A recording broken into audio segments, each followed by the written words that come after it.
Arianna. Պարոն նախարար, ես ուզում եմ, որ ես պահանջում եմ, որ դուք Հանգիստ ասա։ մեր ներդրի նախագահի և դուք մեր սուրբ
Սիրելի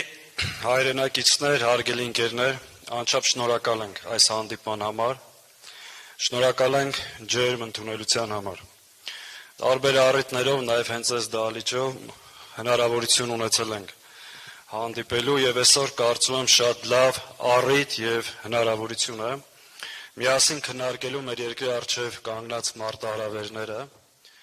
խոսելու ստեղծված իրավիճակից դուրս գալուց, պատասխանելու ձեր հարցերին եւ ամենակարևորը քննարկելու միասին մեր առաջիկա անելիքներ ու ներկայացնելու ձեր մեր ծրագրերը։ Սիրելի հայրենակիցներ, առանց չափազանցնելու այսօր մեր երկիրը եւ ժողովուրդը գտնվում է իր պատմության ամենավճռորոշ ու ճակատագրական փուլերից մեկում։ Եվ առաջկա խորհրդարանական ընտրությունների արդյունքից է կախված մեր երկրի հետագա ընթացքը։ Արդյոք մենք կարողանանք կտրել այս նվաստացման, կորուստների, անարժանապատվության շղթան եւ երկիրը միասնական ուժերով դուրս բերել այս իրավիճակից։ Եվ սրանով պայմանավորված, այո, առաջկա ընտրությունները դրանք ընթացիկ կամ սովորական ընտրություններ չեն։ Բայց որպեսզի այդ ընտրություններին մեր ժողովուրդը ճիշտ կողմնորոշվի եւ ճիշտ գնահատական տա, անհրաժեշտ է այս չարիքի իշխանության տարիներին ամբողջական գնահատական տրվի։ Եթե մենք այդ գնահատական ամբողջությամբ մեր ժողովուրդը չկայացնի եւ չգնահատի, չի կարող վաղը ճիշտ ընտրություն անել եւ կրկին սրանք կարողանան խաբել։ Ինչ է տեղի ունեցել սրանց կառավարման 8 տարիների ընթացքում։ Հայաթափվել է Արցախը, 150,000 մարդ մնացել է անտուն, անհայրենիք, շուրջ 5,000 զոհ, 12,000 մարդ հաշմանդամ։ Այսօր Ադրբեջանի զորքերը գտնում է Հայաստանի ինքնիշխան տարածքում, զբաղեցնելով մեր բարձրադիր ռազմավարական դիրքերը։ Ներքին կյանքում պառակտել են մեր ժողովրդին բաժանել սևերի սպիտակների, նախկինների նորերի, ռուսամետների, արևմտամետների։ Թշնամու պահանջով պատրաստում են փոխել մեր սահմանադրությունը։ Սրանք չոր փաստեր են, որևէ մեկը չի կարա հերքի։ Եվ այս ամեն ինչի դիմաց ինչ հաստացել մեր ժողովուրդը ասֆալտ, որը անձրև եկավ ու քշեց տարավ, քիչ առաջ գալիս էինք, ստեղ տեսանք, ասֆալտն էլ չեն կարողացել անել։ Եթե սրանց 8 տարին գնահատենք, դա պատերազմի, կորստի, զիջումների, նվաստացման տարիներ է։ Հետևաբար այս իշխանությունը վերարտադրվելու որևէ հնարավորություն չպետք է ունենա, որովհետև սրանց վերարտադրությունը, այս էլ Ժողովուրդ ջան, պարզ պետք է հասկանանք, ինչ է նշանակում, եթե սրանք կարողանան կրկին խաբել, չգիտեմ ինչ ճանապարհով վերարտադրվել։ Այս իշխանության վերարտադրությունը նշանակում է, որ նոր կորուստներ ենք ունենալու։ Հայաստանից նոր զիջումներ է լինելու, եւ իրենք չեն թաքցնում, ասում են Հայաստանի տիրապետության տակ կան տարածքներ, որոնք պետք է վերադարձնենք։ Անկլավների տեսքով, չգիտեմ ինչ տեսքով վերադարձնելու են։ Եթե սրանք շարունակեն մնալ, թշնամու պահանջով փոխելու են Հայաստանի սահմանադրությունը։ Եթե շարունակեն մնալ, Հայաստանի ինքնիշխանությունը եւ պետականությունը դրվելու է հարցականի տակ։ Հետևաբար, Ժողովուրդ ջան, այս ընտրությունը պարզ քաղաքական ընտրություն չի, սա գոյաբանական հարց է։ Մենք 5 տարի պայքարել ենք սրա դեմ, 21 թվականին չկարողացանք այս վտանգները ամբողջությամբ տեղ հասցնել եւ դժբախտաբար ինչ որ ասել ենք իրականություն է դարձել։ Այս անգամ ձեր օգնությամբ միասնական ուժերով պետք է այս վտանգները մտցնենք յուրաքանչյուր հայ ընտանիք, բացատրենք, եթե սրանց վերարտադրությունը ինչ է նշանակում եւ կարողանանք կանխել ու միասնաբար երկիրը դուրս բերել այս իրավիճակից։ Մեր այլընտրանքը ո՞րն է։ Սրանց որ առաջարկում ենք։ Մենք առաջարկում ենք կառուցել անվտանգ եւ մրցունակ Հայաստան։ Հզոր տնտեսությամբ, ուժեղ բանակով, որը կարողանա հաղթահարել բոլոր մարտահրավերները եւ երկիրը դուրս բերել այս վիճակից։ Դրա համար ունենք փորձառու թիմ, ունենք մրցունակ ծրագիր, կամք եւ վճռականություն մեր առջև դրած խնդիրները լուծելու համար։ Եվ մենք միասին կարող ենք։ Այժմ խոսքը տրամադրում եմ առաջ կուսակցության նախագահ Սևակ Խաչատրյանին։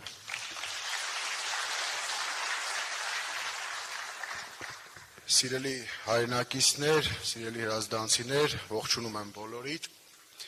Շատ ուրախ եմ այս հանդիպման համար։ Առաջ, ինչպես արդեն գիտեք, առաջ աշակենտրոն կուսակցությունը միացել է Հայաստան դաշինքին եւ սպասվող խորհրդարանական ընտրություններին մենք մեր մասնակցություն ունենալու ենք հետեւյալ ձևաչափով, իհարկե երկրորդ նախագահ Ռոբերտ Քոչարյանի առաջնորդությամբ։ Մենք միացել ենք մեր քաղաքական ուժը մի հստակ ծրագրով, հստակ պահանջով, այն է, որ մենք մեր անհամաձայնությունն ենք հայտնում եւ մեր մտահոգությունն ենք հայտնում այն ամենի հետ, ինչ կատարվել է այս 7 տարիներին Հայաստանի Հանրապետության հետ, Արցախի Հանրապետության հետ եւ փորձում ենք մեր թիմով, մեր ընկերներով փորձում ենք այն լուծումներն առաջարկել, որը Հայաստանի Հանրապետությունն ավելի ուժեղ է սարքելու, ավելի լավն է սարքելու, ավելի միջազգային գործընկերների, միջազգային տարբեր հարթակներում ավելի լսելի ենք դառնալու, ինչը մենք այս տարիներին տեսնում ենք, որ այդքան էլ այդպես չէ։ Շատ հստակ է, որ օրվա իշխանությունների թիրախում տարիներ շարունակ մեր ազգային արժեքներն են, մեր ազգային ինքնությունը, մարդիկ փորձում են ջնջել մեր հիշողություններից մեր պատմական հիշողությունը, մեր ազգային արժեքները, այդ ամենը, այդ ազգադավ ծրագրերը շատ վաղուց արդեն ներխուժել են դպրոցներ, իհարկե իրենց, այսպես ասած, քպեականների քավորությամբ այս ամենը։ Ավելորդ է խոսել այն ամենի մասին, ինչը իրականացնում են հայ առաքելական եկեղեցու հանդեպ։ Բոլորս շատ լավ տեսնում ենք այդ ամենը։ Փորձում են ինչքան էլ, որքան էլ որ իրենք փորձում են դա կապել, որ եկեղեցում կան ինչ-որ անձանց դեմ է, շատ պարզ վստահ ասում եմ, դա որևէ անձի դեմ չէ, դա հայ առաքելական եկեղեցու դեմ է, որովհետև իրենք շատ լավ գիտեն, որ հայ ժողովրդի հենասյուներից մեկը եղել է դարերով եւ կա հայ առաքելական եկեղեցի։ Եվ ես ասում եմ, որ իշխանափոխությունից հետո եկեղեցին պետք է սահմանադրության, այսինքն այնպես ինչպես սահմանադրությունով ունենք եկեղեցին անջատ պետությունից իր ինքնավար պետք է իրականացնի իր աշխատանքը, այդպես է լինելու։ Պետությունը երբեք չի խառնվելու եկեղեցականների գործերին, եկեղեցական այս մարդիկ արդեն եկեղեցական ծեսերին են խառնվում, իրենք իրենց համար նոր հոգևորականներ են առաջ բերում, տեսել եք, դատավորներ կան, որ իրենք կարողանում են որոշել, ենթադրենք այսինչ մարդը հոգևորական է, թե հոգևորական չէ, սա աբսուրդ է, բնականաբար սա մեր ուշադրության կենտրոնում է լինելու եւ հայ առաքելական եկեղեցին շարունակելու է եւ Հայաստանի Հանրապետությունում եւ Սփյուռքում հայերի միասնության գաղափարը առաջ տանելու։ Ես որպես Հայաստանի Հանրապետությունում վերջին ընտրություններին ակտիվ մասնակցած անձ ուզում եմ ձեզ մի խնդրի մասին խոսել, այն է համայնքների անտրամաբանական այս խոշորացումը։ Դուք շատ լավ տեսաք Վաղարշապատի ընտրությունները, երբ այլ համայնք 17 գյուղեր, գյուղական համայնք միացրեցին Վաղարշապատին մի պարզ տրամաբանությամբ, որպեսզի ունենան իրենց քպեական սրտի թեկնածուն։ Իրենք նույնիսկ չեն զանազանում իրարից գյուղական համայնքի խնդիրները եւ քաղաքային համայնքի խնդիրները, ինչը համայնքը կառավարելու համար ել ավելի մեծ խնդիրների առաջ է կանգնացնում։ Այսօր գյուղացին իրականում խնդրի խնդրի առաջ է կանգնել։ Տեսեք, ջերմոցային տնտեսություն, մարդը ունի վարելահող, ուզում է ջերմոցային տնտեսություն կառուցի, ջերմոց 1000 մետրանոց, ենթադրենք հակամ 2000 քառակուսի մետրանոց ջերմոց է ուզում կառուցել։ Այդ մարդու համար նախ գյուղացուն անհրաժեշտ է բավականին շատ ֆինանսական միջոցներ եւ մոտ 7-8 ամիս ժամանակ։ Դե հողի կատեգորիայի փոփոխություն կա եւ մի կարեւոր բան էլ, որ սա նույնպես աբսուրդի ժանրից է, իսկ ջերմոցային ցելոֆանի ջերմոցային տնտեսություն կառուցելու համար նույն շին թույլտվություն վճարն են մուծում, ինչ որ հիմնական շինության համար։ Այսօր գյուղացին իր բակում փորձում է որևէ մի հավաբուն կառուցել, դա պետք է լինի շին թույլտվությունով, համապատասխան վճարներով, սա կարծում եմ պետական տարբեր հիմնարկների կողմից իշխանափոխություն հետո եւս պետք է վերանայվի։ Այսինքն, եթե գյուղացին ուզում է կառուցել ջերմոցային տնտեսություն, թե համայնքային հիմնարկների, թե պետական հիմնարկների հարաբերվելուց պետք է տևի մաքսիմալ կարճ ժամանակ եւ ոչ մի շին թույլտվության վճար, ոչ մի ֆինանսական հարց չպիտի առաջանա։ Համայնքը պարտավոր է այդ բեռը վերցնել իր վրա եւ փորձել խրախուսել։ Հաջորդ խնդիրը գյուղական համայնքների, մենք գիտենք, որ դա ոռոգման ջրի հարցն է։ Գալիս է ոռոգման սեզոնը, մի աժիոտաժ է սկսվում, կարծես թե ջրեմ ինչ-որ մի նոր հայտնագործություն է եղել, մարդիկ ուրախանում են, որ իրենց ջուր են տալիս, այսինքն ոռոգման ջուր ունեն։ Սա պետք է լինի նորմալ, սովորական երևույթ։ Եթե գյուղացուն պետք է ոռոգման ջուր, պետք է դա լինի։ Իդեպ մենք նաև մեր ծրագրում ունենք, որ ոռոգման ջրի սակագնի հստակ էական նվազում է տեղի ունենալու։ Բնականաբար նորից եմ կրկնում, համայնքների այս տրամաբանական խոշորացումը վերանայվելու է, որովհետև այս ամենով ոչ միայն կառավարման մոդելն են շատ ավելի վատացրել, բարդացրել, այլ եւ գյուղի, եւ քաղաքի կոլորիտն են կորցրել այս մարդիկ։ Իսկ դա յուրաքանչյուր քաղաքի, յուրաքանչյուր գյուղի համար ամենակարևոր սկզբունքներից մեկն է։ Մենք շատ լավ գիտենք, որ դուք ավելի ճիշտ, դուք շատ ավելի շատ, ես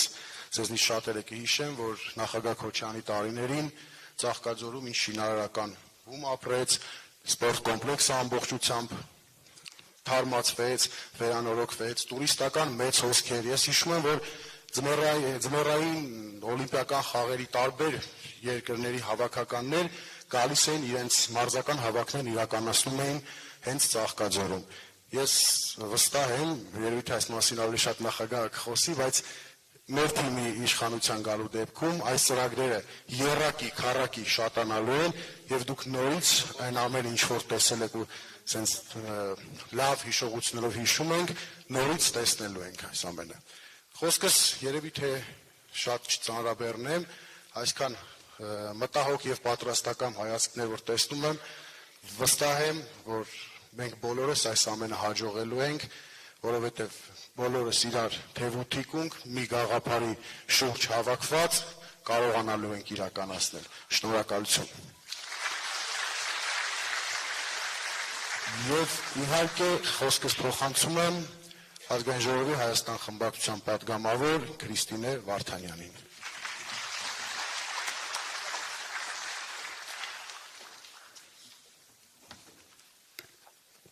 Բարև ձեզ, սիրելի հայրենակիցներ, սիրելի հրազդանցիներ, իմ համար մի քիչ ավելի պատասխանատու է այստեղ խոսելը, որովհետև բառացիորեն մի քանի կիլոմետր հեռավորության վրա է գտնվում իմ հայրական գյուղը, Խախսիից ենք հայրական կողմից, դրա համար շատ ավելի ուրախ եմ այս հնարավորության համար։ Ես կարճ ուզում եմ իրականում անդրադառնալ մի հատ մեր 5 տարիներին արած աշխատանքի մի մասին եւ խոսել մեր այլընտրանքի ու առաջարկի մասին։ Այսօր մենք այստեղ եկել ենք ձեզ նաև հաշվետվություն ենք ներկայացնում ու ձեր առջև կանգնած ենք որպես թիմի ներկայացուցիչներ, ովքեր իսկապես 5 տարի, մեզ համար այս 5 տարվա ամեն օրը եղել է պայքարի օր, պայքարի մասին է եղել։ Այս թիմի աշխատանքների արդյունքում է, որ օրինակ դուք գիտեք,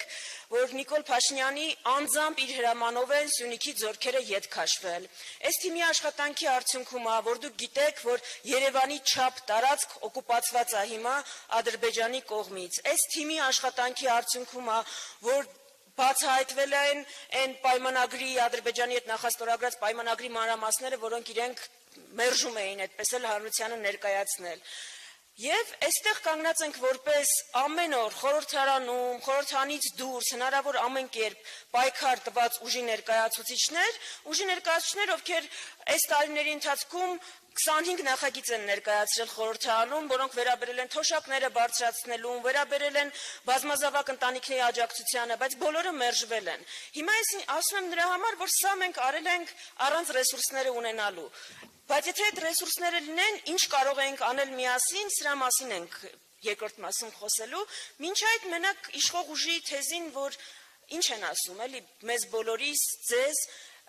ամենտեղ որտեղ կանգնում են, ասում են, որ իրենք 70% են ունենալու, 70% ունեցող ուժ են։ Ես մի պարզ բան եմ ուզում ասել, որ 70% ունեցող ուժը սեփական ժողովրդին պատերազմով չի վախեցնում։ Սեփական ժողովրդին պատերազմով վախեցնելը ծայրահեղ քայլ է, որը ԿՊ-ն անում է ստիպված, որովհետև գիտի, որ միակ շանսը 70% հավաքելու դա այն է, եթե ընտրություններ լինեն բացառապես իրենց այդ ավտոբուսի մեջ։ Ուրիշ հնարավորություն իրենք չունեն 70% հավաքելու։ Դա անում են, որպեսզի դուք հուսահատվեք եւ չմասնակցեք ընտրություններին։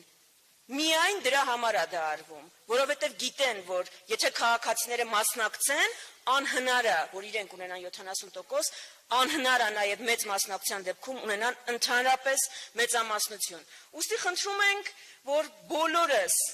ակտիվ մասնակցություն ունենանք ընտրություններին ու այն ամենի պատասխանը, ինչ մեր հետ տեղի ունեցել է տարիների ընթացքում, տանք մեր քվեաթերթիկով։ Հիմա որպեսզի կողմնորոշվենք, թե ում տանք ձայնը այդ քվեաթերթիկում օգտին գցենք, պիտի հասկանանք ինչ ենք առաջարկում, որոնք են ընդհանրապես այլընտրանքները, եթե այլընտրանքներ կան։ Նախ այլընտրանքը իսկապես խաղաղությունն է։ Այլընտրանքը ոչ թե այս քաոսը ու այլևի տրամադրությունից կախված լինելը, այլ խաղաղությունը։ Երբ երկիրը ղեկավարում է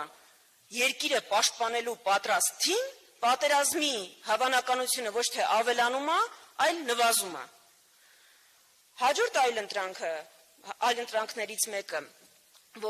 որի մասին պիտի խոսենք, մեր կյանքում վերջի տարիներին ամենամեծ խնդիրներից մեկը դարձել է հանցավորության աճը, դարձել է թմրամիջոցների այս տարածվածությունը, որոնք դպրոց են արդեն հասել, դարձել է խաղամոլության աճը։ Մեր թիմը ասում է, որ այս ամենի նկատմամբ մենք ունենք զրո հանդուրժողականություն։ Դպրոցներից թմրամիջոցները պետք է հանել, այս խաղամոլության վերջը, որը գերշահույթ են ստանում միայն այդ ընկերությունները պետք է տալ եւ պետք է հանցավորության մակարդակը երկրում իջեցնել ու Հայաստանը վերադարձնել այդ ամենաապահով երկրների շարքում, որտեղ մարդ կարող էր հանգիստ ապրել ու երեխան կարող էր մինչեւ գիշերը ժամը շատ ուշ դրսում լինել ու որևէ մեկը չէր անհանգստանա դրա մասին։ Գիտեմ, որ շատերը սրա մասին կարող են ձեզ խոստանալ, բայց խնդրում եմ նայեք ովքեր են խոսք տվողները։ Ու ասենք, եթե տեսնում ես մարդը արտաքինից, որ զգացվում է, որ թմրադեղերի հետ կապ ունի, ինքը թմրամիջոցների դեմ կարող է պայքարի։ Բնականաբար չի կարող, այսինքն բացի նրանից ով ինչ են խոսք տալի, կարևոր է նաև թե ով է խոսք տալիս։ Մենք խոսել ենք նաև անվճար կրթության մասին։ Իմ գործընկերը ավելի մանրամասն կներկայացնի, բայց երիտասարդներին մեր առաջարկը դա է։ Դուք իրավունք ու հնարավորություն ունեք ձեր հայրենիքում անվճար կրթություն ստանալու։ Ու եթե այս գաղափարը ձեզ անիրատեսական է թվում, հիշեք, որ անիրատեսական էր Իրանից գազամուղ ունենալը, Զվարթնոցի նոր մասնաշենք ունենալը, այն բոլոր ենթակառուցվածքները, որոնք մենք ունեցել ենք, բայց դրանք հնարավոր եղավ, որովհետև կար մեծ մտածող, կարող թիմ։ Նույնն է նաև կրթության պարագայում, մենք Հայաստանում դա կարող ենք ունենալ։ Ի վերջո,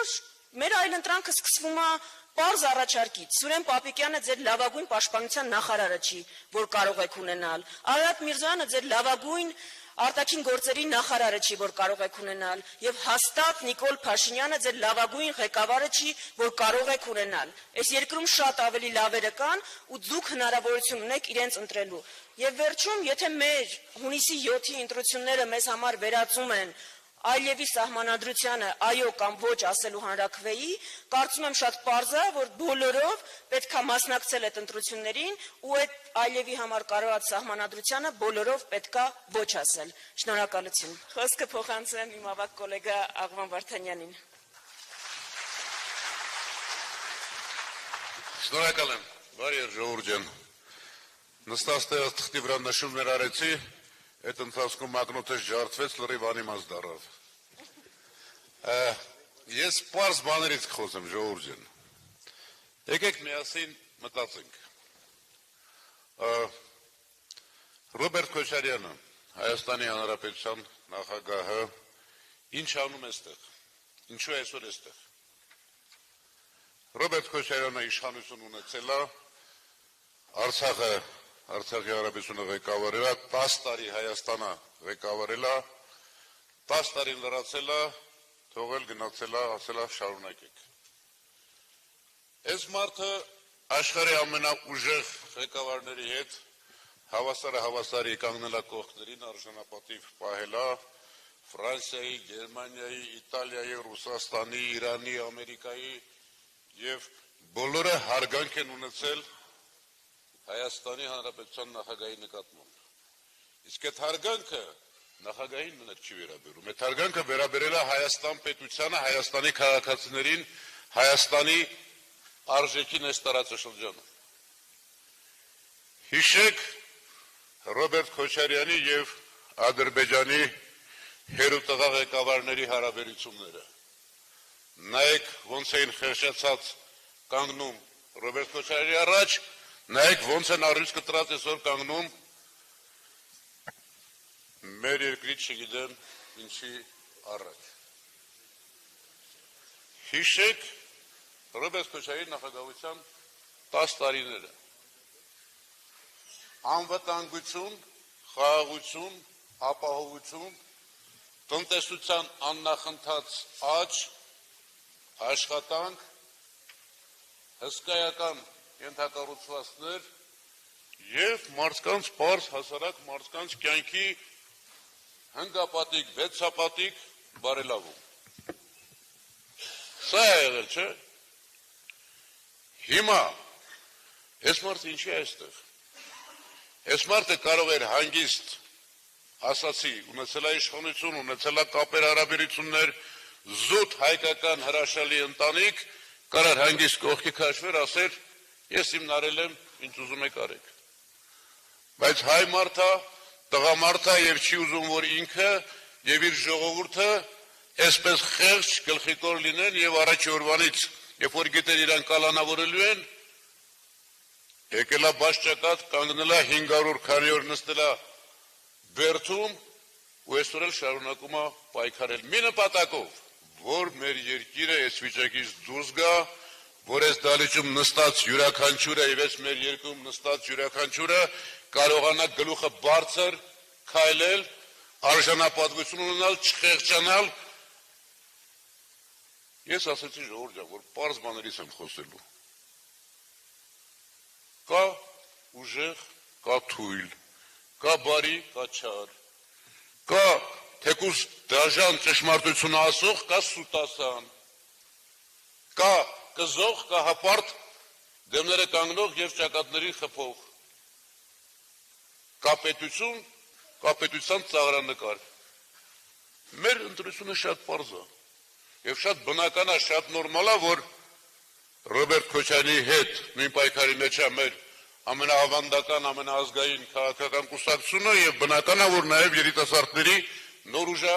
միացել սրան։ Ես անկեղծ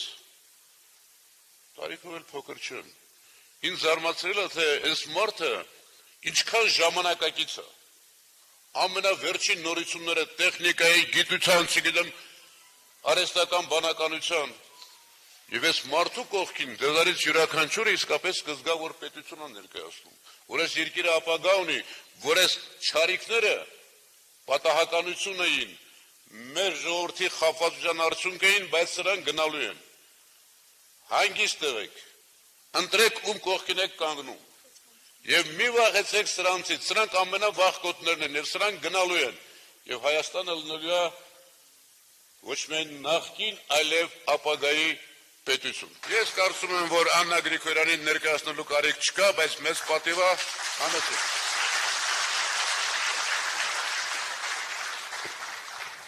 Պարոն Վարդանյանի ելույթից հետո իհարկե դժվար է որևէ բան ասել։ Ինձ թվում է պարոն Վարդանյանի ելույթից հետո պետք է պարոն նախագահին ուղղակի կանչեին, բայց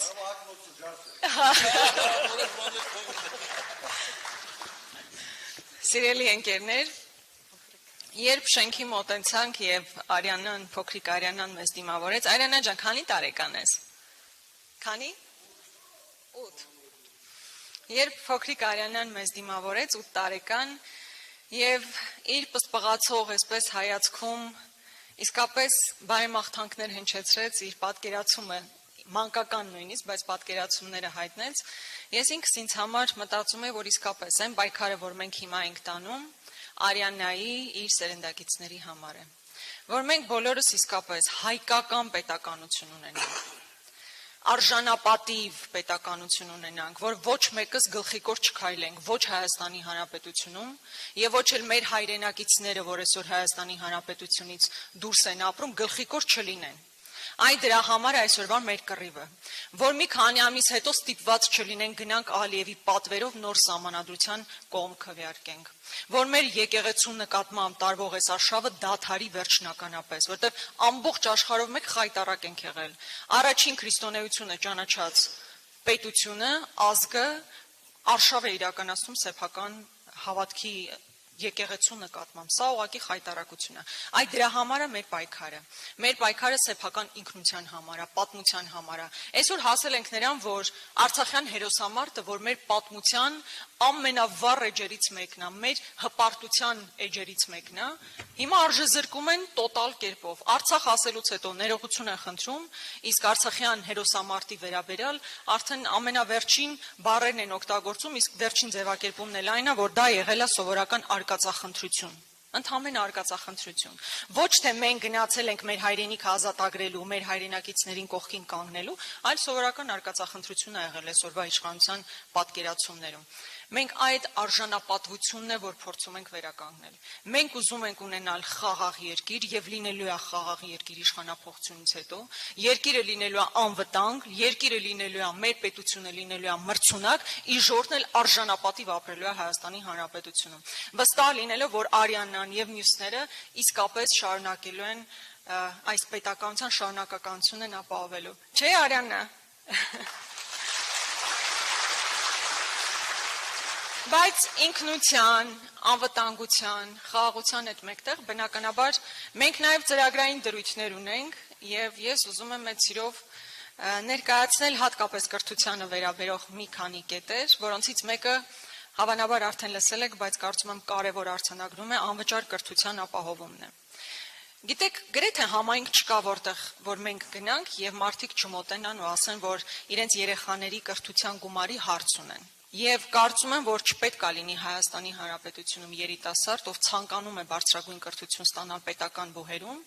եւ այդ հնարավորությունը չունենա։ Ես ինձ մոտ ունեմ տվյալներ, թե օրինակ այս տարիների ընթացքում ինչքան է աճել կրթության գումարը։ Օրինակ պետական համալսարանի տնտեսագիտության ֆակուլտետում 16 թվականին 650,000 դրամ էր ուսման վճարը, 21-ին դարձել է 720, իսկ 20-26 թվականներին արդեն 900,000 դրամ է։ Այսինքն էականորեն աճել է այդ գումարը, կրթության որակը չի փոխվել էականորեն, բայց վարձը այնքան է ավելացել, որ մեր երիտասարդները ցավոք չեն կարողանում ուղղակի հնարավորությունից օգտվել։ Հետևաբար անվճար կրթություն պետք է ապահովել բոլոր երիտասարդների համար, ովքեր ուզում են պետական համալսարաններում, պետական ֆինանսավորման համալսարաններում կրթություն ստանան։ Երկրորդ դրույթը, որի մասին ես կուզենայի խոսել, վերաբերում է ուսուցիչներին։ Ուսուցիչը իսկապես կրթության առանցքն է, եթե ուսուցիչը ուսուցչի նկատմամբ չկա պետական քաղաքականություն, հետևաբար կրթական համակարգն էլ արդյունավետ չի կարող գործել։ Մենք առաջարկում ենք, որպեսզի ուսուցչի բազային աշխատավարձը նախ բարձրանա, եւ երկրորդ կետով այն ուսուցիչները, ովքեր արդեն 15 տարի է մտնում են դասարան, երեխաների հետ աշխատում են, կրթություն են ապահովում, իրենք պետք է համարվեն ավտոմատ ատեստավորված եւ համապատասխանաբար նրանց վարձավճարը պետք է ավելացվի։ Իսկ ատեստավորումը բացառապես մեկ նպատակ պետք է ունենա՝ սեփական փորձը ավելացնելու, գիտելիքները թարմացնելու նպատակ եւ ոչ թե աշխատավարձի բարձրացման նպատակ։ Հետևաբար այս երկու առաջարկները ես ուզում եմ ասել, որ մենք անպայմանորեն անելու ենք, որովհետև կարծում ենք, որ մրցունակ պետության հիմքերից մեկը, այո, լավ կրթությունն է, որակյալ կրթությունն է, իսկ որակյալ կրթությունն անհնար է, եթե չունես դու վերաբերմունք ու պետական քաղաքականություն քո ուսուցչի նկատմամբ։ Կարծում եմ, այստեղ արդեն կանգ կառնեմ մեր ծրագրային դրույթների մասով, բայց ուզում եմ վստահաբար ասել, որ այս ճակատագրական ընտրություններում մենք միասին կարող ենք հաղթել։ Այստեղ ես տեսնում եմ բազմաթիվ մարդկանց, ում հետ այս տարիներին իսկապես մեծ ճանապարհ ենք անցել։ Տեսնում եմ մարդկանց, ում հետևից ոստիկանական բաժանմունքներ են գնացել, բոլոր ցույցերի միասին ենք եղել, այսինքն շատ ծանր ճանապարհ ենք անցել, ու այս ճանապարհի մի ճակատագրական կետին ենք հասել։ Ու այդ կետը ինչ ենք անելու։ Միասին պատվով, ես գիտեմ, որ հեշտ չի լինելու, չեմ ասում, որ խաղ ու պարա լինելու, բայց պատվով հաղթահարելու ենք, պատվով հաղթանակ ենք տանելու, միասին կարող ենք։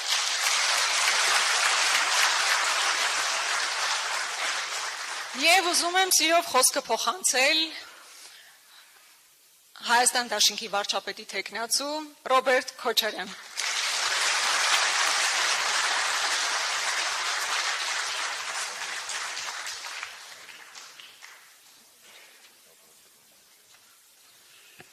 Ես էլ էի որոշ նշումներ արել, բայց ոնց որ որոշեցի հանկարծ ակնոցս չջարդվի, գլխից ես թուղթը մի կողմ դնեմ։ Սիրելի հայրենակիցներ, յուրաքանչյուր երկրի համար, յուրաքանչյուր կառավարության համար մեկ հարցը անվտանգության հարցն է։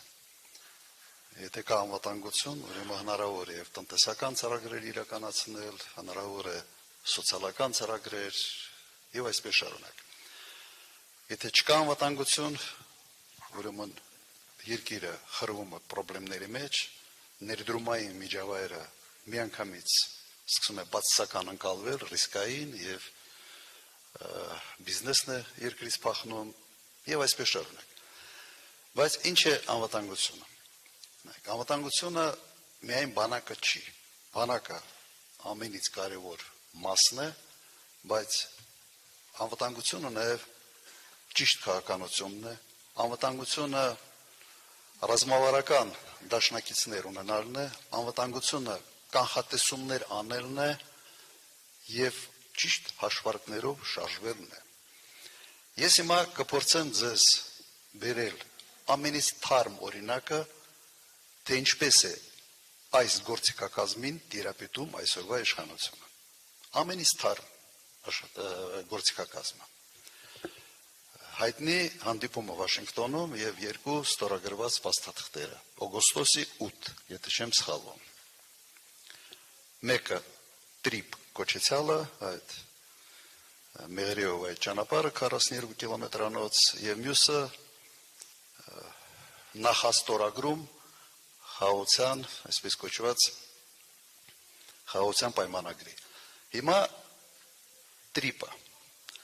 այնպիսի մի աղմուկ անեցին այդ ծրագրի շուրջ, թվում էր թե միլիարդավոր, խոստանում է, չի միլիարդավոր դոլարներ կգան, երկիրը կծաղկի, աշխարհի խաչմերուկ կդառնա, բանը Նյու Վասյուկի տարբերակներ, այն հայտնի ֆիլմի հերոսի։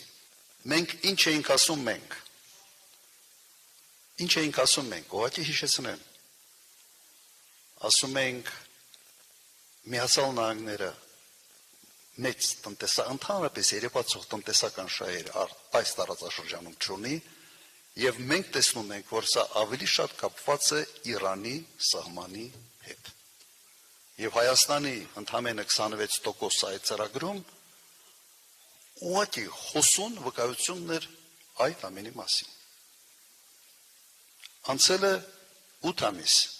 հիմա տրիպիցով է խոսում։ Ոչ ոք։ Այն կանխատեսումը, որը մենք ունեցել ենք, ամբողջությամբ իրականություն դարձավ, ցավոք։ Բայց Հայաստանում երևի հարթուկներ միացներ, խալաձելնիկը միացներ, տրիպից էին խոսում։ Որպես դարակազմիկ մի բան։ Մեր առաջարկը հետևյալն էր. մեծացնենք այդ ծրագիրը, ներգրավենք երկրներ, որոնց նկատմամբ Իրանը ունի վստահություն, եւ այդ ծրագրի հետ մենք խնդիր չենք ունենալու։ Կամ ուղղակի այդ 42 կիլոմետրանոց հատվածը կառուցենք մենք մեր սեփական միջոցներով։ Այլ ոչ թե տրամադրենք այլ երկրի մեր ամենից մեծ տրանզիտային ներուժ ունեցող հողակոտոր։ Հիմա կյանքը ցույց տվեց,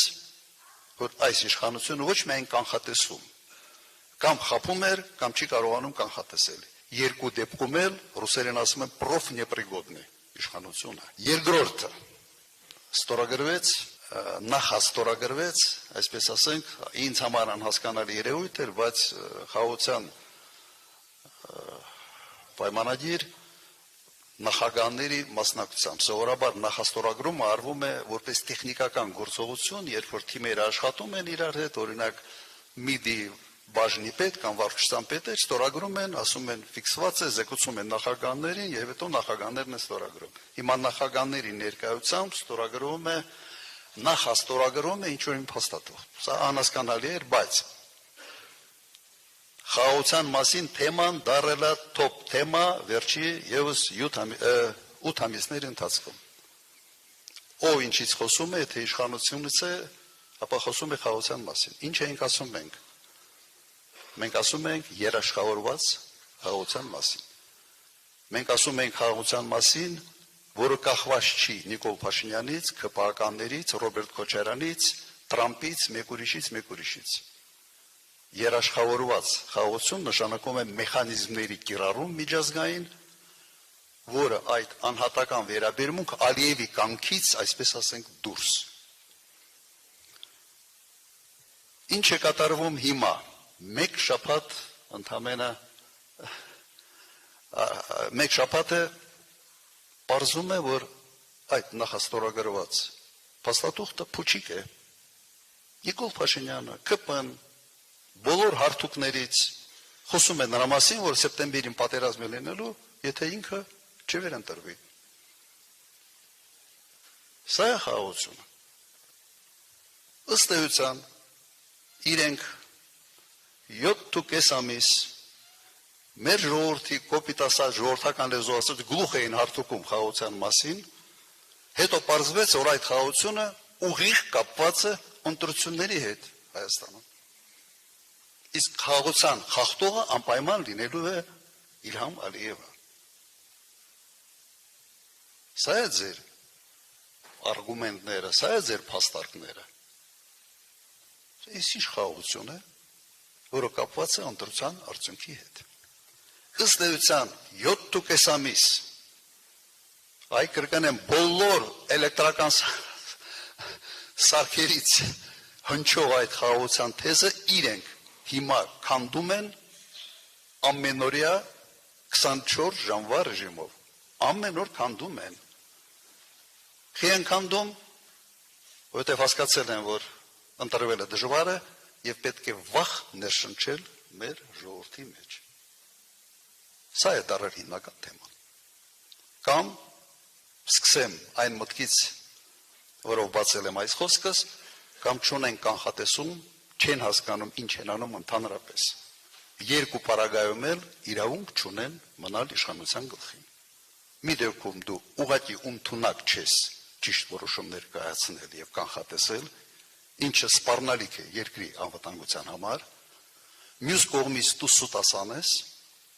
դու սեփական ժողովրդին խաբել ես մի թղթով, որը իրավական ուժ չունի, եւ հենց տեսնում ես, որ քո պլանները իրականություն չեն դառնում, 150%-ով փոխում ես եւ սկսում ես սպառնալ պատերազմով։ Սա այն իրականությունն է, որը մենք այսօր ունենք։ Ապրում ենք այս իրականության մեջ։ Ժողովրդական բան կա, չէ՞, ասում մարդ որ տունը հավա, դրսը մաքլորա կտա։ Մենք ունենք հենց այս տարբերակը։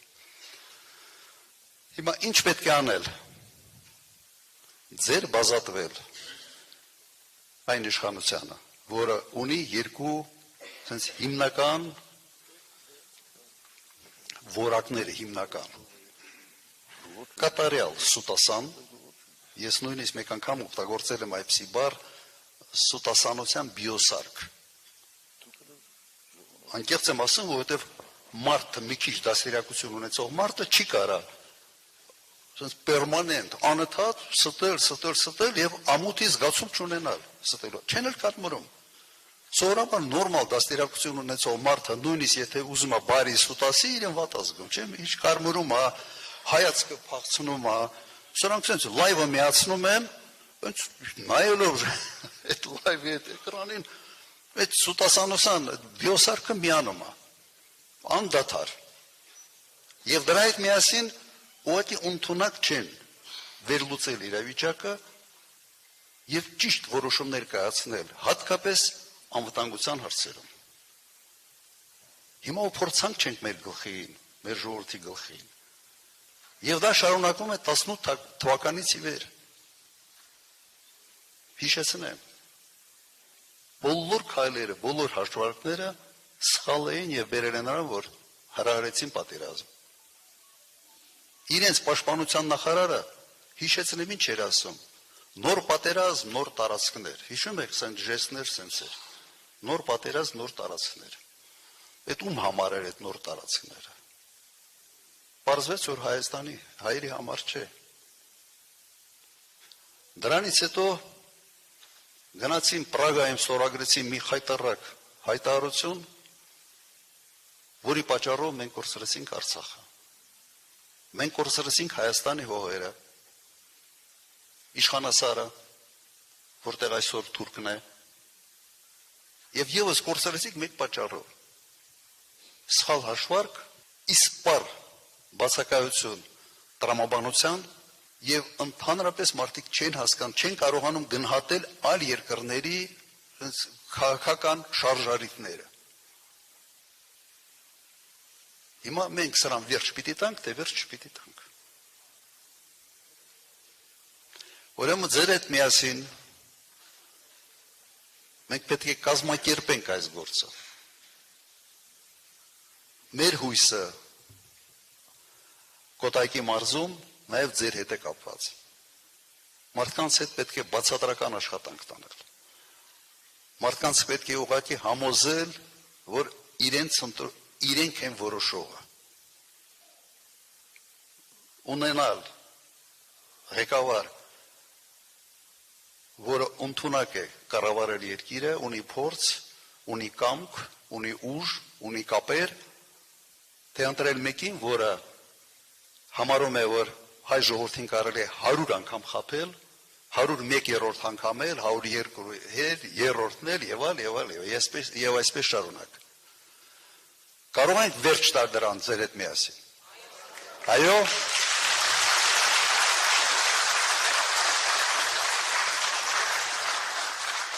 Հիմա մենք ձեզ ասում ենք, մենք կարող ենք այս ամենը փոխել, ընտրությունը ձերն է։ Հիմա Աղբան Վարդանյանը ասում էր, թե ինչ էինք փնտրում, հետ գալով եւ պայքարի մեջ մտնելով։ Անկեղծ ասեմ, ես այդ հարցը ինքսին շատ եմ տվել։ Ռացիոնալ պատասխան չունեմ։ Ռացիոնալ պատասխանը նա է, որը հենվում է հետևյալի վրա, մարդ սովորաբար ուզում է վտանգներից փախնի, ավելի հանգիստ կյանք փնտրի, չէ՞, ասես բնազդը այդպիսին է յուրաքանչյուր էակի մոտ։ Իմ մոտ դա խախտված է մի քիչ։ Այդ ռեժիմից դուրս է։ Վտանգավոր է եղել իմ համար հետ գալ, այո, վտանգավոր է եղել։ Եկել եմ, այո, կարող էի չգայի, չէի կարող։ Պիտի գայի, պիտի մտնեի պայքարի մեջ, հիմա մտածենք պայքարի մեջ եւ դիմում ենք ձեզ, խնդրում ենք ձեզ, որ մեր կողքը կանգնեք։ Առաջի հարվածը հաստատ մենք ենք վերցնում մեր վրա, բայց երկրորդ, երրորդ հարվածից ոչ մեկը չպետք է վախենա։ Եթե ուզում ենք, որ երկիրը լինի անվտանգ եւ բարեկեցիկ։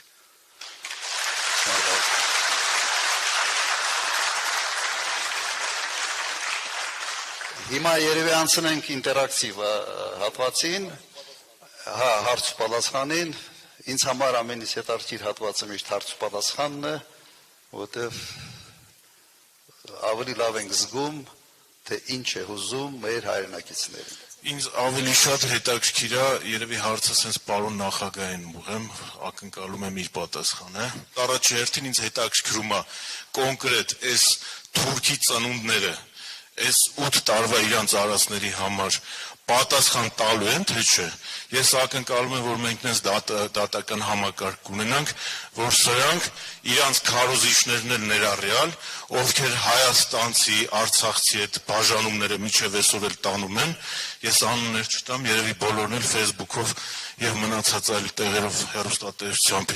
իրանց այդ free news-երով ու մնացած տեղերով այդ քարոզիչներն էլ ներառյալ, իրանք պատասխանը տալու են, թե չէ, որովհետև կոնկրետ ես ու իմ նման լիքը քաղաքացիներ, որ իրանց գերեզմաններն են թողել Արցախում, իրանց ընտանիքի անդամներն են զոհվել Արցախյան առաջին կամ մնացած այլ պատերազմների ընթացքում, մենք այդ տարածքները, մեր հայկական տարածքները ազատ ագրել էինք ու գնում էինք մեր ծննդավայր կամ արմատներով ես կոնկրետ այնտեղից եմ, ստեղ եմ ծնվել մեծացել, բայց արմատներով այնտեղից եմ, իմ պապական գյուղն էի գնում, իմ պապական տունն էի գնում, իմ պապու շիրիմի վրա կարում էի խունկ ծխել, բայց այսօր այդ հնարավորությունից մեզ զրկել են։ Պատժվելու են, թե չէ, մեզ այդ հարցը շատ է հետաքրքրում ու մենք ուզում ենք դրանց պատժված տեսնել մեր երկրում։ Շնորհակալություն։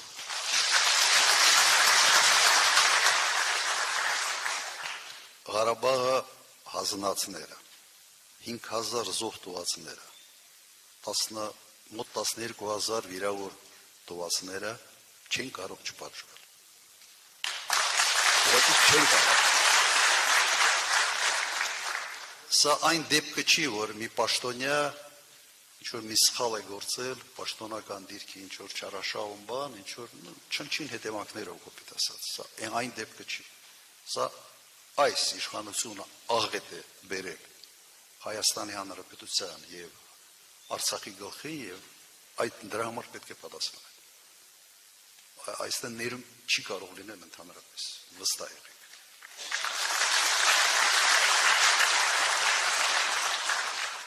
Պարոն նախագահ, երկար էի մտածում խոսել, թելարել, բայց Արիանան Արցախից էր, երբ առաջի անգամ գնաց առաջի դասարան։ Սեպտեմբերի 19-ին բլոկադայի ծնված Էդուարդին թողեց տանը, գնացի դպրոց ու սկսվեց պատերազմը։ Պատերազմ, որ չուներ պատասխան։ Պատերազմ, որ զոհվում էին, այնուհետև բենզինի լցակայանի զոհվեցին, երկար շատ հայրենակիցներ։ Ինչ կարգավիճակ են ունենալու մեր բենզինի պայթունի հետևանքով մահացած, թե ասեմ, զոհված ասեմ, ընտանիքները, արդյոք իմ Մարիաննան գնալու է Արցախ, մենք այդ ոգով ենք ապրում։ Եվ ինչպես եք տեսնում Արցախ գնալու մեր ճանապարհը։ Հարցս, ինչու մինչ այսօր դուք նախագահ չեք, որ արցախցիները այսքան թևաթափ չլինեին։ Որպես արցախցի խնդրում եմ եւ պահանջում եմ, մեզ ղեկավար ընտրվեք մեր կողմից եւ մի վարչապետի, ում նախագահած տարիների միայն ունեցել ենք պարտություն։ Չեմ ուզում մեր զինվորները այսքան արյունը թափված լինի անիմաստ։ Ես ուզում եմ, որ մեր զոհվածների հոգին լինի հանգիստ, ես գնամ իմ դպրոց, շարունակեմ իմ մանկավարժական ուղին։ Շնորհակալություն։ Այսօր դա կախված է ձեզանից նաև։ Նաև ձեզանից է կախված, թե ինչ ընտրություն եք անելու։ Որտեղ դուք հարց տվեցիք, ինչու դուք չեք նախագահ։ Ես եղել եմ նախագահ 10 տարի եւ չի եղել պատերազմ, եղել է խաղաղություն, եղել է լուրջ տնտեսական աճ։ Ես համարել եմ, որ իմ պարտքս կատարել եմ, սահմանադրական ժամկետը լրացել է, երկրորդ անգամ ես ընտրվել եմ, ընտրվելուց հետո թողել եմ եւ հանգիստ խղճով գնացել եմ այլ գործերի։ Հիմա պարզվեց, որ հանգիստ խղճով չպիտի գնայի այլ գործերի։ Բայց ես չէի կարող կանխատեսեի 2008 թվականին, թե կարող է 18 թվականին լինի այն կարգի իշխանափոխություն, որը ուղղակի այս աղետը կբերի մեր գլխին։ Ես համոզված եմ, որ Ղարաբաղի հարցը, Արցախի հարցը բանակցային գործընթացով հանգիստ կարելի էր բերել, իսկապես լավ ավարտին։ Ամեն ինչ դրան էր գնում։ Եթե չհայտնվեին մի քաղաքական միավոր, մի մարդ, որը համարեց, որ ինքը ամեն ինչի մասնագետ է։ Բոլորից լավ է հասկանում։ Ինչ ուզի կարա անի, կարա զորայական կետից սկսի, կարա ինչ որ գնա ինչ որ թուղթ ստորագրի, այս անի, այն անի եւ ինքը համարեց, որ Արցախի ժողովրդի ճակատագիրը ինքը մենակ կարող է գնալ եւ այդ ճակատագրի հարցը լուծել։ Թեկուզ 18 թվականին հրապարակում հայտարարել է, չէ, որ Սաբանը, որ առանց ժողովրդի հետ քննարկելու որևէ քայլ չի արվելու Արցախի հետ կապված։ Գնաց եւ արեց։ Եվ ես ասեմ, ես որոշակի դժգոհություն ունեմ նաև այդ տարիների Արցախի ղեկավարությունից։ Դժգոհություն ունեմ, որովհետև համարում եմ, որ հենց այն ժամանակ իրենք պետք է շատ հստակ դիրքորոշում ունենային։ Այլ ոչ թե փորձեին այսպես հանկարծ հարաբերություններ չփչացնենք եւ այլ, եւ սա բերեց նրան, որ ուղղակի Փաշինյանը թև առավ եւ մտածեց, թե ինչ ուզի Արցախի հետ կարող է անել։ Սա պրոբլեմներից իդեպ մեկն է եղել, թեկուզ հիմա ընդունված չի դրա մասին խոսալ, երևի ժամանակը չի դրա մասին խոսալ, բայց սա եւս խնդիր է։ Հիմա ճակատագրի վերաբերյալ, եթե մնա այս իշխանությունը, ընդհանրապես մոռացեք ամեն ինչի մասին։ Ինչ լուծումներ։ Հիմա մենք ասում ենք հետեւյալը։ Հիմա պետք է հասնենք նրան, որ ճանաչվի արցախցիների վերադարձի իրավունք։ Դա իր հետևից բերելով այ գույքային նաև իրավունքների հարց։ Մենք պետք է խոսանք մշակութային ժառանգության մասին։ Եվ ուղղակի հույս ունենանք, որ դրանից հետո, այդ քայլերից հետո որոշ հնարավորություններ կարող է բացվել։ Բայց խնդրեմը շատ լուրջ է։ Չեմ կարող երաշխավորված ասել այո, կլուծենք, բայց նաև չեմ տեսնում, որ որևէ մեկը Հայաստանի Հանրապետությունում կարող է այդ փոքր շանսի համար պայքարել ավելի ակտիվ, քան ես կամ արդյունավետ։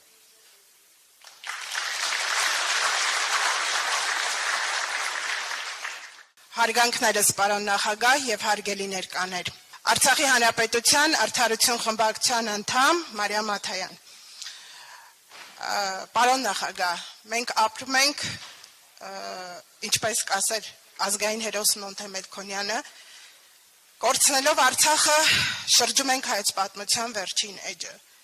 Կարծես թե մենք արդեն շրջում ենք հայոց պատմության վերջին էջը։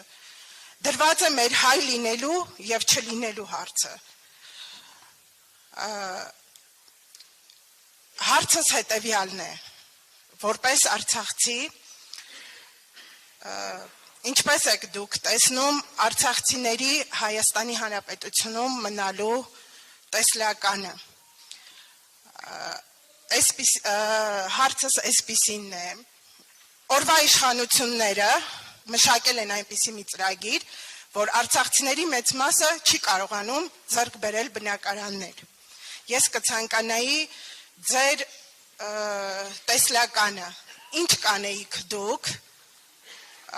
որպեսզի արցախցիները մնային Հայաստանի Հանրապետությունում, այլ չարտագաղթեին։ Իհարկե, մեր գերագույն նպատակը դա Արցախ վերադառնալու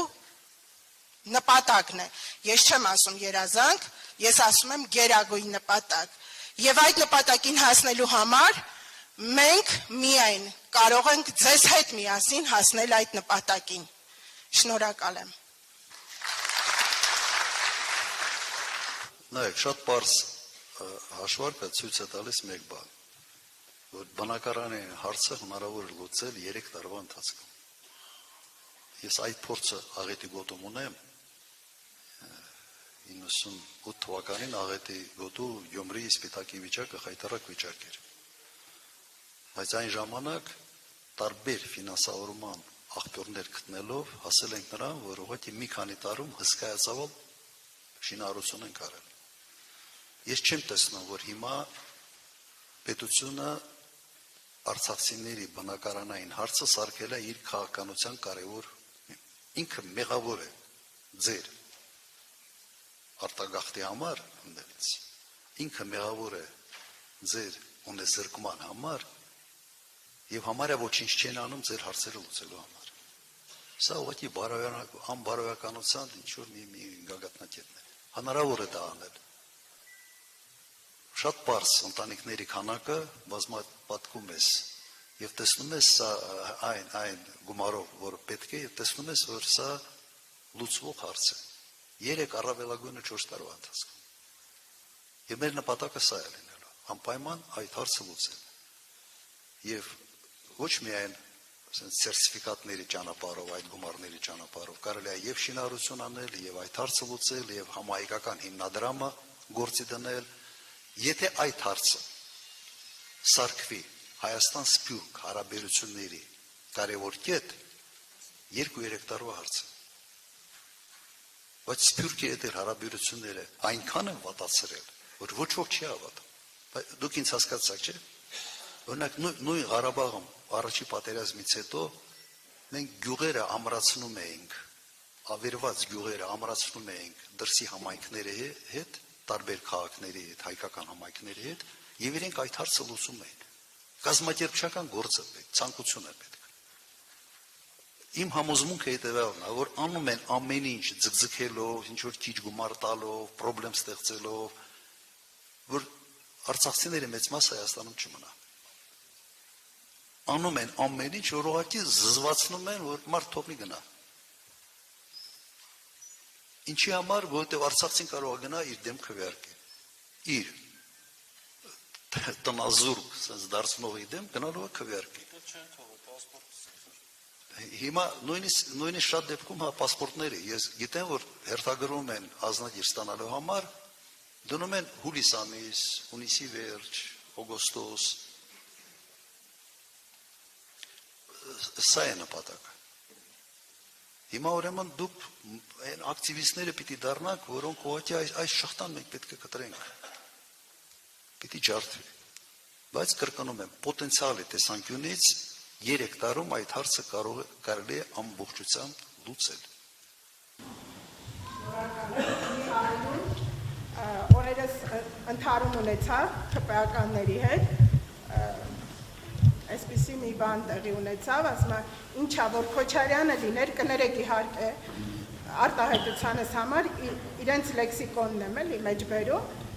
ձեզ տուներ տալու, ասի կներեք, եթե Քոչարյանը լիներ, մենք այստեղ չէինք լինելու, մենք լինեինք ենք Արցախում, հարգանքի ունենք։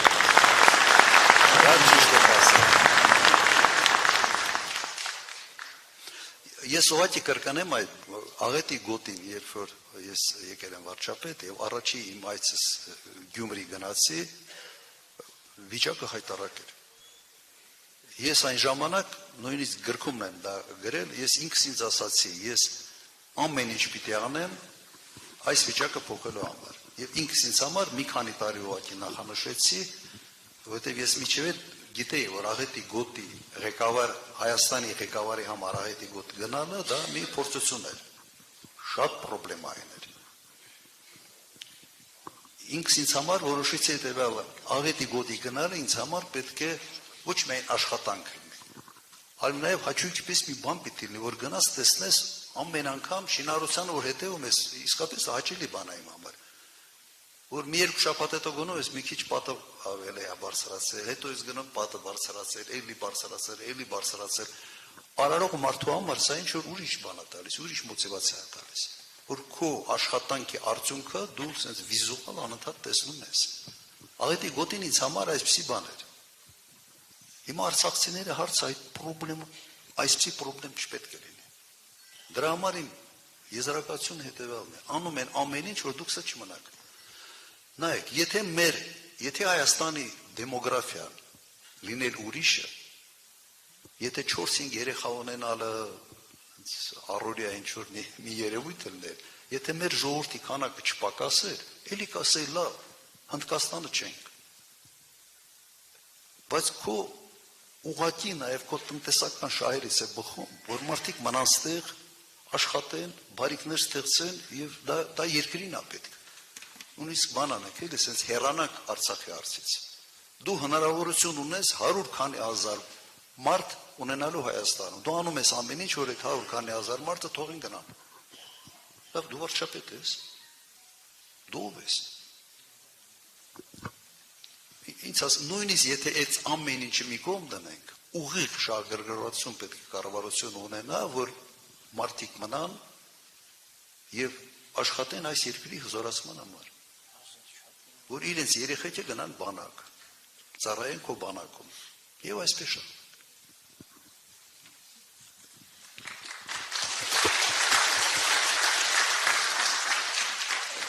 Ես մի բան ավելացնեմ, ներողություն եմ խնդրում։ Բոլորդ գիտեք, որ տարիներ շարունակ Հայաստանում եւ առաջիններից նաեւ հենց այսօրվա վարչապետ կոչեցյալը փորձել են բաժանել հայաստանցի Ղարաբաղցի եւ Քոչարյանի հանդեպ այդ անընդհատ թույնը թարախը փորձել են մեծացնել։ Մի բան հիշեցի, որ ուրիշ տեղ ասել եմ։ Տարիներ առաջ Արցախում զրուցում էինք Ժաննա Գալստյանի հետ։ Շատերդ գիտեք, Արցախի հերոս, մեր ամենամարտական առաջին պատերազմի ամենակարևոր դեմքերից մեկը։ Ժաննա Գալստյանը պատմում էր, ասում, որ նախագահ Քոչարյանը, Հայաստանի նախագահ Քոչարյանը գալիս էր Արցախ, միշտ ասում մենք բողոքում էինք, դժգոհում էինք, ասում էինք Արցախին, Ղարաբաղին քիչ ես ֆինանսներ տալիս, քիչ ես նյութական աջակցություն ուղարկում Արցախ։ Ասում Քոչարյանն ասեց, լսեք, բա աղետի գոտին։ Այսինքն, այս մարդը այն գլխից իսկապես եղել է ամբողջ հայ ժողովրդի նախագահ եւ աղետի գոտին համար նույնքան կարեւոր է եղել, որքան Արցախի խնդիրը։ Սա էլ ասեք ժողովրդին, սա էլ բացատրեք։ Պարոն նախագահ, նախ մինչև հարցից անդրադառնալը, հարցից մի շատ կարևոր կամուրջի մասին է, բայց մինչև այդ կամուրջին անդրադառնալը ուզում եմ ձեզ շնորհակալություն հայտնել, քանի որ ձեր ղեկավարման տարիներին ես իմ ընտանիքով Եվրոպայից ներգաղթել ենք Հայաստան եւ փառք Աստծո մինչ այսօր այստեղ ենք ապրում եւ հուսանք դեռ շատ կապրենք այս հայրենիքում։ Պարոն նախագահ, ուրեմն երբ որ ես իմ ընտանիքով արտագաղթեցինք, գազ չկար, լույս չկար, ջուր չկար, աղետի գոտին մարդիկ դեռ այդ չարաբաստիկ երկրաշարժի այդ փլատակների տակ էին ապրում։ Որ վիճակ էր, երբ որ ես արդեն այնտեղ էի, նախանձում էի, ասում էի, խի իմ երկիրի, իմ հայրենիքը չունի այնպեսի ղեկավար, ինչպես որ այստեղ են մարդիկ ապրում եւ չէին ճանաչում դպրոցում ինձ հարևանները չգիտեին Հայաստանը քարտեզի վրա մի կերպ էի ցույց տալ, որ այստեղ է, վերջը։ Ուրեմն 2001 թվականին, երբ որ ձեր ղեկավարման տարիներին կառուցվեց Սուրբ Գրիգոր Լուսավորիչ եկեղեցին, դեպ Հայաստանի ամենամեծ հայ առաքելական Սուրբ եկեղեցին, այդ ժամանակ Ռոմի Պապը երբ որ եկավ Հայաստան, նոր այնտեղ արդեն ոնց որ մեզ իմացան, որ մենք առաջի քրիստոնյա ազգն ենք եւ վերաբերմունք ամբողջությամբ փոխվեց մեր հանդեպ, թե իմ դասընկերների, իմ ընկերների, հարևանների միջև այնտեղ ապրելով։ Ուրեմն հետևում էի հայրենիքում ինչ է կատարվում, ուզում էի կարոտներ, այդ որ տանջում էր, միշտ ուզեցել էի վերադառնայի այս հողն ու ջուրը։ Ուրեմն պարոն նախագահ, երբ որ վերադարձա, ամբողջությամբ փոխված էր հայրենիքս, հենց առաջի կանգառի Զվարթնոցոտ հանրավակայանից, սկսած մայրաքաղաքի բոլոր կառույցներից, Դավթաշենը չգիտեմ, այն ժամանակ գյուղ էր գնացել էի, բարեկամներ ունեի, վերադարձել էի կամուրջը, վեր շատ Դիլիջանի թունելն է, Սելիմի միջանցքը, վերջը շատ կարևոր ռազմավարական նշանակություն ունեցող կառույցներ եք կառուցել հայրենիքում, տասնյակ, 30 եւ ավել կարծեմ, եթե չեմ սխալվում։ Եվ պարոն նախագահ, հիմա մի շատ կարևոր կամուրջ կա, որ ուզում եմ մեր երկրում Աստված վերադառնաք, շատ եմ խնդրում եմ Աստծուց, աղոթում եմ, որ միշտ գա այդ նորից վերադառնաք եւ ղեկավարեք պետությունը, ինչպես որ հարկն է, այսպես ձեր կեսվածքով ոչ թե խայտարակությունը ամաչում եմ նույնիսկ մեղ Աստծուն, դա եմ հեռուստատեսությամբ իրանց այդ արարքները։ Պարոն նախագահ, այդ կամուրջը կարծում եմ այսօր փլուզված է, ժողովուրդ եւ պետություն Համ չէ սպասում եք, որ կամուրջն է արդեն։ Ժողովուրդ, այո, այդ ժողովուրդ պետություն։ Ժողովուրդ պետություն կամուրջը փլուզված է այս պահին։ Ես ասում ես։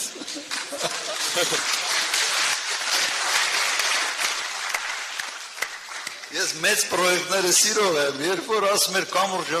արդեն աշխարհագրությունը ասում է դա դրա մասին է, բավականին փորձ ունեք, ձոր կա, որով պետք է բանման, ապրես շատ լավ բան ասացիր։ Բավականին փորձ ունեք կամուրջների դրա համար այդ կարևորագույն կամուրջն է, ժողովուրդ պետություն, քանի որ այս պահին ամբողջությամբ փլուզված վիճակում է բոլոր ոլորտները։ Եվ տա Աստված վերադառնաք նորից այդ կառավարմանը եւ ինչ ձև եք պատկերացնում այդ կամուրջը վերանորոգել ժողովրդի եւ պետության միջեւ։ Շնորհակալություն։ Նայեք, իսկապես բանը միտքը լավն է։ Երբ է կամուրջը քանդվում, երբ վստահությունն է կորչում, չէ՞։ Նույնիսկ երկու անձ իրար հետ, եթե վստահություն չկա, հարաբերություններ չի կառուցվում։ Կամ եթե մեկը մեկին խոսք է տալիս, խոսք տալու ժամանակ արդեն մտածում է ոնց եմ անելու, որ այդ խոսքս չպահեմ, էլ այդ անվստահության բանը էլեմենտներն է։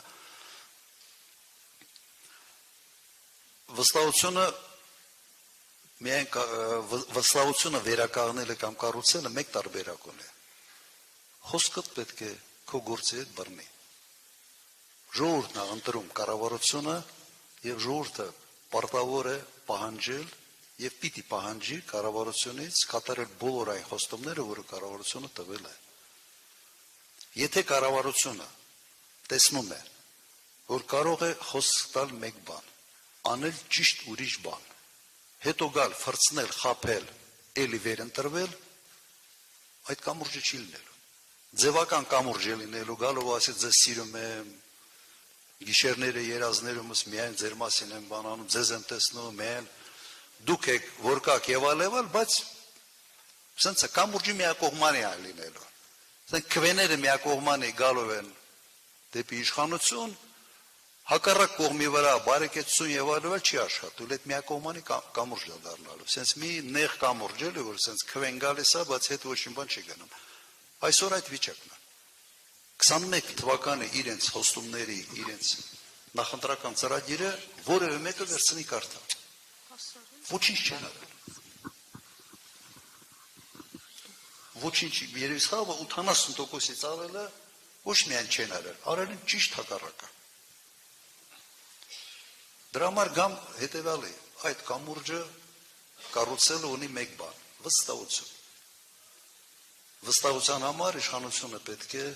խոսքի տեր լինի, պետք է պատասխանատու իշխանություն լինի, ժողովրդի գլխին փորձակ չբերող իշխանություն, հակառակը ժողովրդի անվտանգության եւ բարեկեցության մասին մտածող իշխանություն։ Ուրիշ ձևի այդ վստահությունը չի լինում։ Ողջունում եմ բոլորիդ, ես Լուսինեն եմ, 8 տարի պայքարի այդ բողով անցած, հենց ներս մտա լրագրողներինց, հենց հարցազրույցի բռնվեցի, թե ինչու եմ ընտրում ձեզ եւ Դաշնակցությանը։ Ասեմ ինչի, որտեվ ես հիշում եմ ձեր կառավարման տարիները, 8 տարի առաջ մտել եմ պայքարի մեջ, մինչ այդ չեմ զբաղվել երբեք քաղաքականությամբ, եղել եմ ակտիվ Քոչարյանի աջակից եւ բոլորը դա գիտեին, բայց Քոչարյանի աջակից դառնալուց բացի, այս թվականի մայիսի 28-ին դարձա նաեւ դաշնակցական։ Ես ձեզ չեմ կարողանում տարանջատել իրարից, որ ասում են ոնց Բադու Քոչարյանականն էիր հիմա դաշնակցություն, ինձ համար դուք նաև դաշնակցական եք։ Չեմ ուզում հիմա հարցեր տալ անվտանգությունից, որտեղ գիտեմ ձեր հնարավորությունները, միասին կարող ենք։ Իմ հարցը ավելի սոցիալական է։ Ես ներկայացնում եմ մի խումբ, որոնց մասին երևի թե չգիտեմ, ձեր մեր նախընտրական ծրագրերում կա թե չէ, միայնակ մայր եմ։ Այս հարցով ես մի անգամ դիմել եմ Գառնիկին, նույնիսկ ազգային ժողովում ելույթ ունեցավ, սոցիալնախարարին հարցեր տվեց մեր հետ կապված։ Երևի թե ես շատ ուրախ եմ, որ ունեք ծրագրեր երիտասարդների հետ կապված, անվճար կրթություն եւ այլն, բայց միայնակ մայրերը իրականում այսօր անտեսված են պետության կողմից։ Չեմ ասում են միայնակ մայրեր, որ թղթով, ուղղակի ամուսիններ կան, բայց ապրում են իրար հետ, ինչ որ նպաստ օգնություններ ստանալու համար, ոչ։ Իրական միայնակ մայրեր, ովքեր կյանքա չի ստացվում, ընտանիք ունենալ, բայց ունենում են, ուզում են նաև ունենալ երեխաներ, բայց քանի որ պետությունում ապագա չկա, չեն էլ գնա այդ քայլին։ Հիմա ես կուզենամ, որ դուք, եթե կա կամ չկա ներառեք անպայման մեզ այդ ձեր ծրագրերում, ու դա ոչ թե լինի ուղղակի օգնության տեսքում, որ X գումար տան, թող գնան ապրեն, չէ, այլ իրականում այդ մայրերը, որովհետև իմ տղան 7 տարեկան, վաղը ինքն է այս երկրի ապագան նաև, ու ես չեմ ուզենա, որ երկիրը լինի այնպիսին, որ ինքը այստեղ ապրելու տեղ չունենա։ Դա մեկ եւ նաեւ կան ծրագրեր, մի քանի տարի առաջ ես դրամաշնորհային մի փոքր ծրագիր գումար շահեցի, այսպես ասեմ, ուզում էի կանանց եւ աղջիկների համար ֆիթնես ակումբ ստեղծել։ Բայց գույքը ամեն ինչ արա, բայց չկարողացա բացել, ինքը այդպես էլ դրված է, որովհետեւ հարկային բեռը այնպիսի մեծ է, որ ես ինքս լինելով բնույթով ռիսկով մարդ, ես դեռ չեմ բացում, չեմ աշխատում, եկամուտ չունեմ, ինքը այդպիսի սառեցված վիճակում է։ Իսկ Լևոն Քոչարյանը գիտեմ, որ շատ ակտիվ հիմա սպորտի հետ կապված նախագիծ ունի, հետևում եմ, ցավոք Հրազդանից չեն կարողանա գալ ամեն անգամ մասնակցել, բայց այս առումով էլ կուզենայի, որ ձեր կարծիքը լսել, ինչ սպասել մեզ, կամ իմ նման շատ կանայք, որտեղ մայրերի ձեռքում է ազգի ապագան։ Հասկացա, լրիվ կիսում եմ ձեր կարծիքը։ Հիմա մեր ծրագիրը մոտակա ժամանակներում հրապարակվելու է։ Հիմա եթե Քրիստին, որ մի հատ Քրիստին ավելի կոնկրետացնի։ Ծրագիրը հրապարակվելու է սոցիալ-տնտեսականը նաև եւ ունենք ընտանիքի թիրախային աջակցության ծրագրերի մասին, միայնակ մայրերն էլ մենք կմտածենք, բայց ուրիշ բանի մասին եմ ուզում ասել, մենք դաշինքի հայտարարման օրը հրապարակեցինք, որ այդ ծրագրում նաև ուզում ենք ձեր աջակցությունը ստանալ, հղում ենք հրապարակել, բոլոր պաշտոնական հարթակներում կա, որովհետեւ վստահ եմ, հաստատ բաներ բաց թողած կարող են լինել կամ բարելավելու տեղ, այդ հղումը կա մեր բոլոր պաշտոնական հարթակներում, եթե որևէ առաջարկ ունեք, հիմա ձեզնից ուղիղ լսեցինք, եթե որևէ մանրամասնել կա, եթե ուղարկեք մեզ, դրա վրա ավելի կոնկրետ կկարողանանք աշխատել եւ վստահ եմ, որ կկարողանանք ինչ-որ բան ունենալ, որը եւ թիրախային է, եւ ձեզ պետք է, եւ իրատեսական է։ Հիմա խոստանում եմ անպայման ծրագրում, եթե հանկարծ ինչ-որ բան ենք բաց թողել, ուրեմն վստահ եղեք, մտցնելու ենք եւ շատ ճիշտ հարցադրում է։ Ոքի ճիշտ հարցադրում է, ուրեմն այդ հարցը պետք է այնպես լուծենք, որ 7 տարեկան փոքրիկը ապագա ունենա։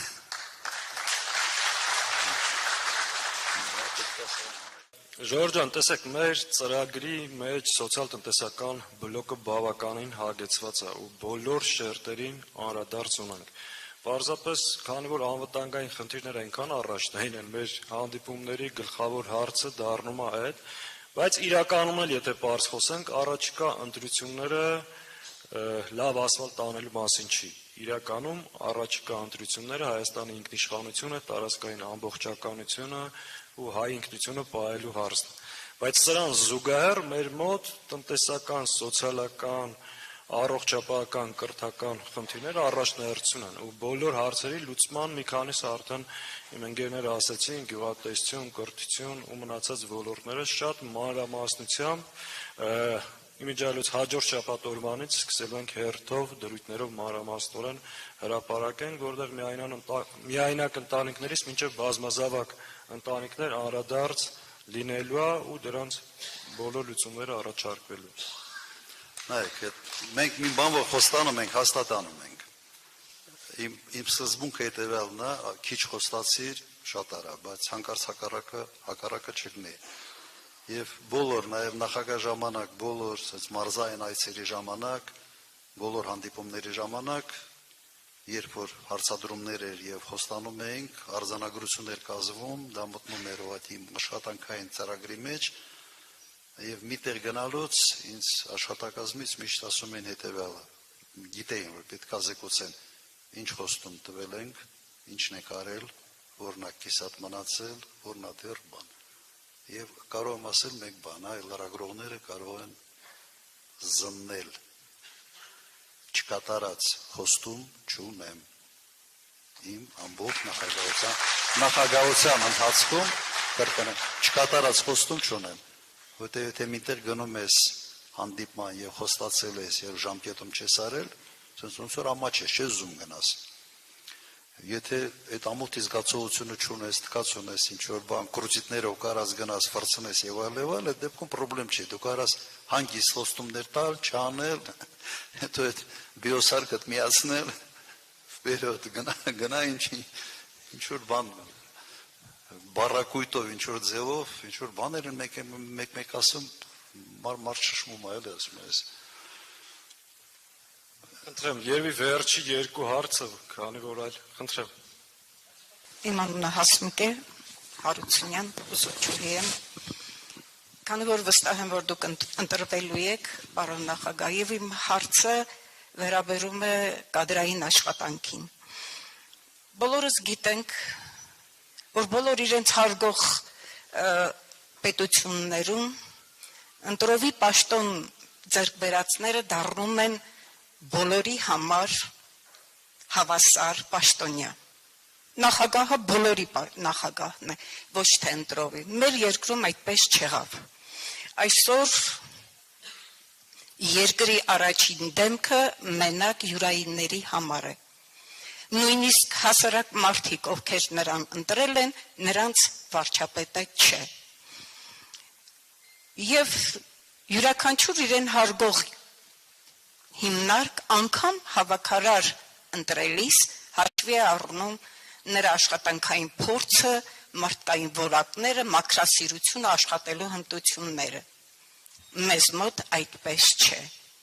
Մենք այսօր ներքևից վերև ունենք պրոֆեսիոնալ կադրերի պակասությունը թեթև է ասված, բացակայություն։ Եվ մենք երկրի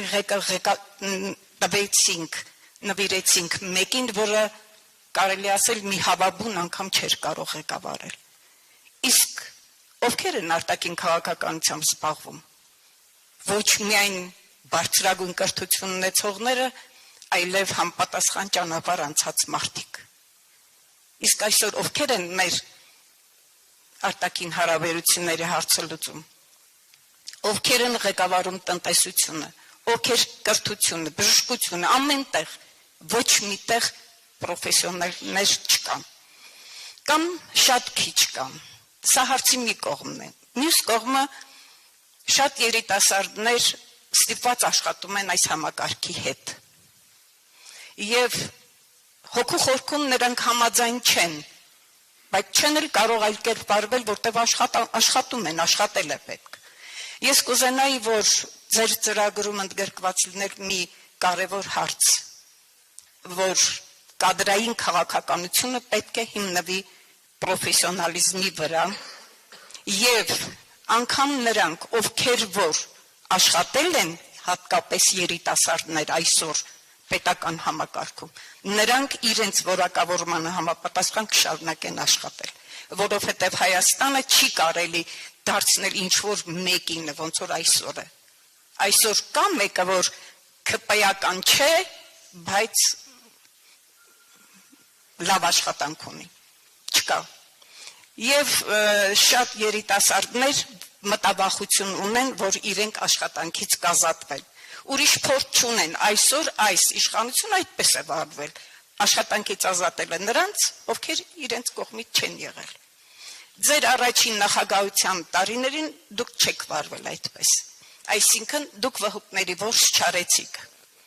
Եվ ես հիշում եմ ձեր հայտարարությունը, որ ասացիք ՀՀՇ-ականն էլ է հայ, որ չեք կարող դուք բաժանել, եւ այսօր դուք պատրաստվում եք արդյոք ընթരാճ գնալ երիտասարդներին հատկապես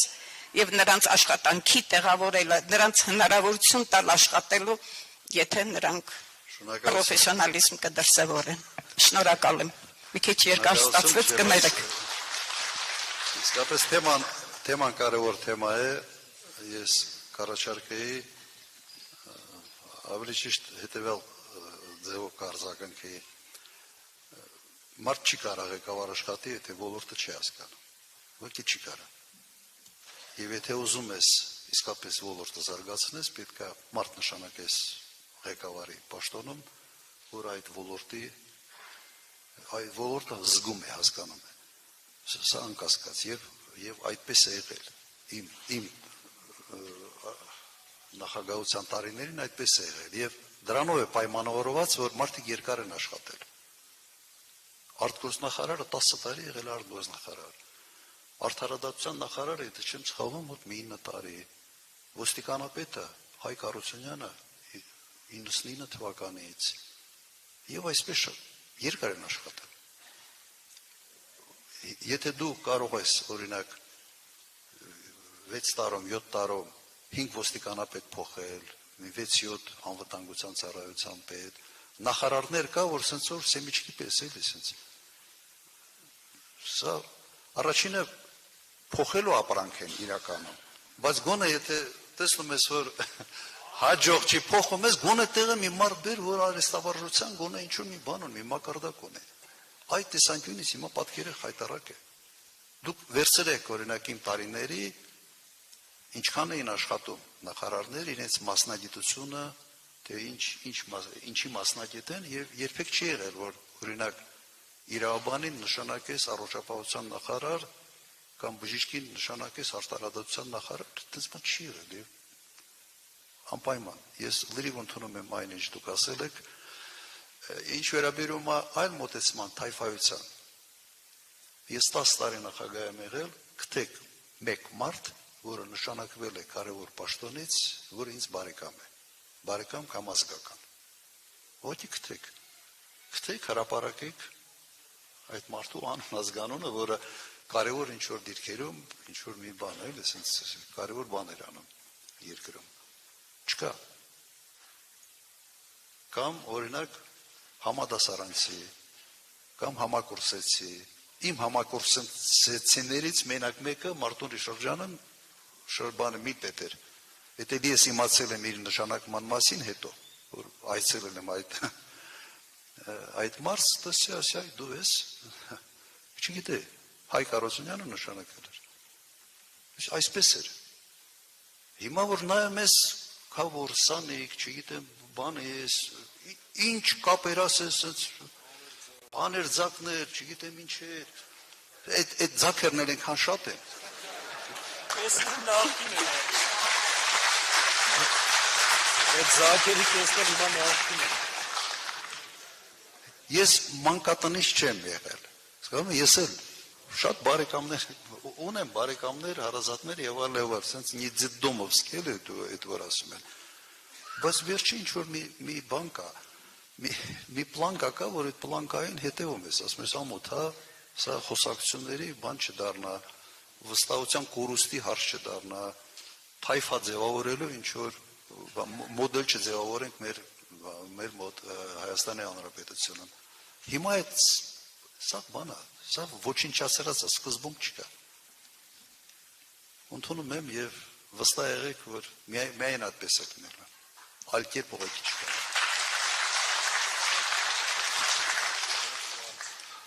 Բարև ձեզ, պարոն նախագահ, ես Աշոտ Նեմասարյան, Հրազդան ամենքի հավաքանու անդամ։ Հարցս վերաբերում է Հրազդան քաղաքին, բայց ես կասեի մարզերին։ Հիմա նայեք, հա?